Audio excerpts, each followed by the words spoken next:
ನಾವು ಟಿಕೆಟಿನ ಬಗ್ಗೆ ನಾವು ಚರ್ಚೆನೆ ಮಾಡಲಿಲ್ಲ. ಸೌಹಾರ್ದಯುತವಾಗಿ ನಮ್ಮದೇ ಆದಂಥ ಕೆಲವು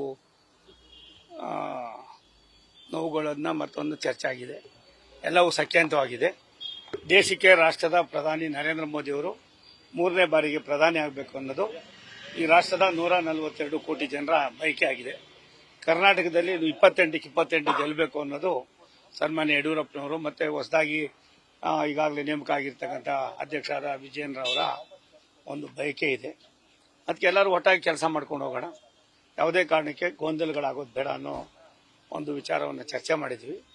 ಅದರಿಂದ ಅದು ಮುಂದಿನ ಮೇವರೆಗೂ ಕೇವಲ ಲೋಕಸಭಾ ಚುನಾವಣೆ ಬಿಸಿ ಬಿಸಿ ಚರ್ಚೆನ ವಿನ ಬೇರೆ ಏನೇನಿಲ್ಲ. ಎಲ್ಲವೂ ಕೂಡ ರಾಷ್ಟ್ರದ ಹಿತಕ್ಕೋಸ್ಕರವಾಗಿ ರಾಷ್ಟ್ರದಲ್ಲಿ ಮತ್ತೊಮ್ಮೆ ಬಿಜೆಪಿಯ ಸನ್ಮಾನ್ಯ ನರೇಂದ್ರ ಮೋದಿ ಅವರು ರಾಷ್ಟ್ರದ ಪ್ರಧಾನಮಂತ್ರಿಗಳಾಗೋದಕ್ಕೆ ನಾವೆಲ್ಲರೂ ಕೂಡ ಭದ್ರಾಗಿ ಕೆಲಸ ಮಾಡಬೇಕು ಅಂತ ತೀರ್ಮಾನವನ್ನು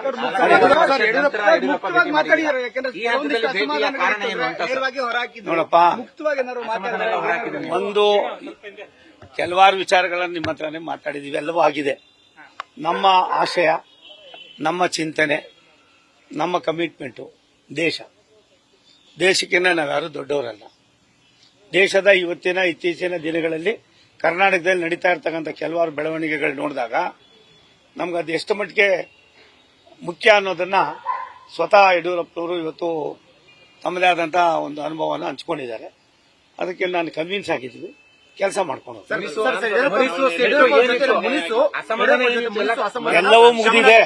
ಎಲ್ಲವೂ ಮುಗಿದಿದೆ. ಮೇ ಬರ್ತಕ್ಕಂಥ ಚುನಾವಣೆಯಲ್ಲಿ 28ಕ್ಕೆ 28 ಗೆಲ್ಲೋದು ನಮ್ಮ ಆದ್ಯತೆ.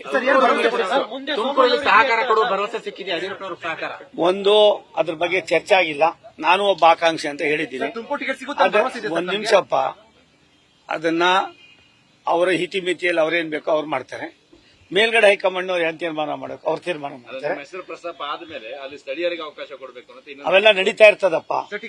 ಎಲ್ಲ ಯಾರು ಬುದ್ಧಿವಂತರಿರ್ತಾರೋ, ಯಾರು ಆಕ್ಟಿವ್ ಆಗಿರ್ತಾರೋ, ಯಾರು ಜನಪ್ರಿಯರಾಗಿರ್ತಾರೋ ಅಂತವ್ರ ಬಗ್ಗೆ ಎಲ್ಲ ಒಂದ್ ಕಡೆ ನಿಮ್ಮಲ್ಲಿ ಇಲ್ವಾ, ನಮ್ಮಲ್ಲಿ ಇಲ್ವಾ, ಎಲ್ಲ ಕಡೆ ಇರ್ತದೆ. ಮತ್ತೆ ಸುದ್ದಿ ಇಲ್ಲ. ನಾನು ಯಾವತ್ತಾರು ಒಂದಿನ ನಿಮ್ಗೆ ಯಾವ್ದಾರು ಪಾರ್ಟಿ ಹೋಗ್ತೇನೆ ಅಂತ ಹೇಳಿದ್ದೀನಪ್ಪ. ಅದು ಒಂದ್ ನಿಮಿಷ ತಾಳಿ, ಸಾಧ್ಯ ಇದೆ, ಬಿಟ್ಬಿಡ್ರಪ್ಪ. ನಿಮ್ಮಲ್ಲಿ ಜಗಳ ಕಾಯಲ್ರ? ನೀವೆಲ್ಲ ಚೆನ್ನಾಗಿದ್ದೀರಾ? ನಿಮಗೂ ಮ್ಯಾನೇಜ್ಮೆಂಟ್ ಕುಸ್ತಿ ಆಡೋಲ್ರ? ಆಡ್ತೀರಾ ಇಲ್ವೋ? ಎಲ್ಲ ಮನೆ ಕೆಲಸ ಆಗಿದೆ. ಇವತ್ತು ದೇಶ ಮುಖ್ಯ.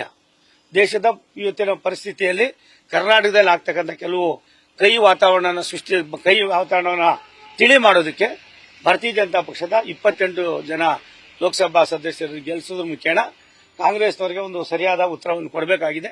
ಆ ನಿಟ್ಟಿನಲ್ಲಿ ನಾವೆಲ್ಲ ಒಟ್ಟಿಗೆ ಸೇರಿ ಕೆಲಸ ಮಾಡ್ತೀವಿ.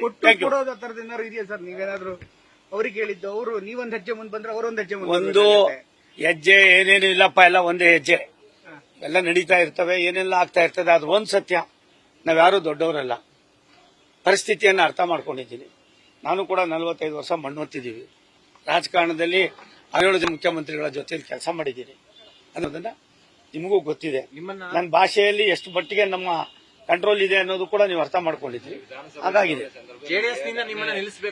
ಒಂದ್ ನಿಮಿಷ ತಾಳಿ, ಆ ತರದ ಯಾವುದೇ ಚರ್ಚೆಗಳಿಲ್ಲ. ಅವೆಲ್ಲವೂ ಊಹಾಪೋಹ. ಇವತ್ತಿಂದ ಎಲ್ಲ ನಿಲ್ಲಿಸಿ.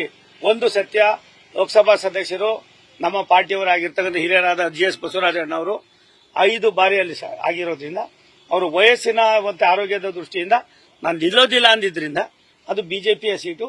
ಅವೆಲ್ಲವೂ ಕೂಡ ಹೈಕಮಾಂಡ್ ನಲ್ಲಿ ತೀರ್ಮಾನ ಮಾಡ್ತಾರೆ. ಹಿರಿಯರಾದ ಸನ್ಮಾನ್ಯ ದೇವೇಗೌಡರು ಸಾಹೇಬರು, ಕುಮಾರಸ್ವಾಮಿ ಅವರು, ರೇವಣ್ಣವರು, ನಮ್ಮ ಪಕ್ಷದ ನೇತಾರರುಗಳು ಎಲ್ಲರೂ ಕುತ್ಕೊಂಡು ಚರ್ಚೆ ಮಾಡ್ತಾರೆ. ಹಾಗಾಗಿ ಯಾವುದು ದಳ ಇನ್ನೊಂದು ಮತ್ತೊಂದು ಅನ್ನೋದು ಹೈಕಮಾಂಡ್ ತೀರ್ಮಾನ ಮಾಡ್ತಾರೆ. ಇಲ್ಲಿವರೆಗೂ ಕೂಡ ಅಂತ ಯಾವುದೇ ಪ್ರಕ್ರಿಯೆಗಳು ನಡೆದಿಲ್ಲ. ಯಡಿಯೂರಪ್ಪ ಏನಂದ್ರು ಸರ್, ಅದು ಹೇಳಿಲ್ಲ. ಎಲ್ಲವೂ ಕೂಡ ಸಖ್ಯಾಂತವಾಗಿದೆ, ಎಲ್ಲ ಆರಾಮಾಗಿದ್ದೀವಿ. ಅದೆಲ್ಲವೂ ಕೂಡ ಏನೇನು ಹೇಳಬೇಕಾಗಿದ್ದು ಎಲ್ಲವನ್ನೂ ಚರ್ಚೆ ಆಗಿದೆ, ಸಾಕಷ್ಟು ಮಾತಾಡಿದ್ದೀವಿ. ಅದೆಲ್ಲವಕ್ಕಿಂತ ಹೆಚ್ಚಾಗಿ ನಮಗೆ ದೇಶ ಮುಖ್ಯ. ದೇಶದ ವ್ಯವಸ್ಥೆಯನ್ನು ಬದಲಾವಣೆ.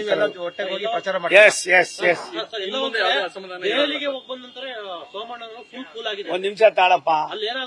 ಕೂಲ್ ಅಂತ ನನಗೇನಿಲ್ಲ, ನಾನು ಯಾವಾಗೂ ಕೂಲಾಗಿ ಇರ್ತೀನಿ. ನೀವು ಒಂದೊಂದ್ಸಾರಿ ಚುರುಮುರಿ ಕೊಡೋದು ಬೇಡ. Thank you.